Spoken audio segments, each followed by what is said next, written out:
ഏവർക്കും നമസ്കാരം. എവിടെ ഐക്യമുണ്ടോ അവിടെ വിജയമുണ്ട്. ഐക്യമില്ലെങ്കിൽ അവിടെ പരാജയം നിശ്ചയം. ഐക്യമില്ലെങ്കിലോ അവിടെ പരാജയം മാത്രമല്ല, വെറുപ്പും വിദ്വേഷവും ജനിക്കുന്നു. അത് ഒരു വിഷം പോലെ വ്യാപരിക്കുകയും ചെയ്യുന്നു.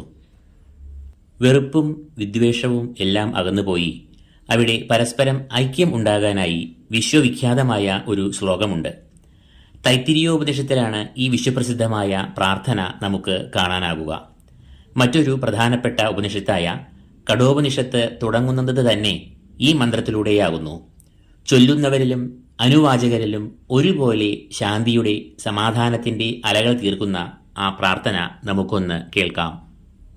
ഓം സഹനാവവതു സഹനൗ ഭുനക്തു സഹ വീര്യം കരവാവഹൈ തേജസ്വിനാവധീതമസ്തു മാ വിദ്വിഷാവഹൈ.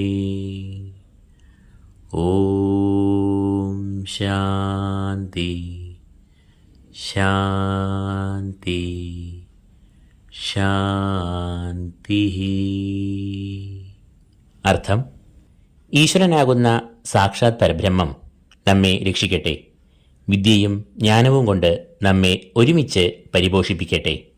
വിദ്യ ആർജിക്കുവാനായി നമുക്ക് ഒന്നിച്ച് പ്രവർത്തിക്കാം. നാം പഠിച്ചതെല്ലാം വീര്യവത്തായി മാറട്ടെ. ആ വിദ്യ നമുക്ക് തേജസ് പകരട്ടെ. നമ്മുടെ മനസ്സിൽ ഒരു തരത്തിലുമുള്ള പരസ്പര വിദ്വേഷം തോന്നാതിരിക്കട്ടെ. ആദിദൈവികമായും ആദിഭൗതികമായും ആധ്യാത്മികമായുമുള്ള വിഘ്നങ്ങൾ കൂടാതെ 3 തരത്തിലും ഉള്ള ശാന്തി ലഭിച്ച് നമ്മുടെ ഈ പഠനം അഥവാ കർമ്മങ്ങൾ ശുഭപര്യവസായിയായി മാറട്ടെ. ഈ പ്രാർത്ഥന പൊതുവെ ഒരു വിദ്യ പുതിയതായി ആർജിക്കുവാൻ തുടങ്ങുമ്പോഴോ അല്ലെങ്കിൽ യോഗ ക്ലാസുകളിലോ ഒക്കെയാണ് ചൊല്ലാറുള്ളത്. എന്നാൽ ഇതിൻ്റെ അർത്ഥതലത്തിലേക്ക് ആഴ്ന്നു ചെല്ലുമ്പോൾ ഇത് ഒരു സാർവലൗകികമായ പ്രാർത്ഥനയോ വിശ്വപ്രസിദ്ധമായ ഒരു പ്രതിജ്ഞയോ എല്ലാമായി മാറുന്നു. ഒരുമയുടെയും വിജയത്തിൻ്റെയും ആധാരമായ ഈ ശാന്തിമന്ത്രം, അതിൻ്റെ അർത്ഥം നിങ്ങൾക്ക് ഏവർക്കും ഇഷ്ടപ്പെട്ടുവെന്ന് കരുതുന്നു. ഏവർക്കും നന്ദി, നമസ്കാരം.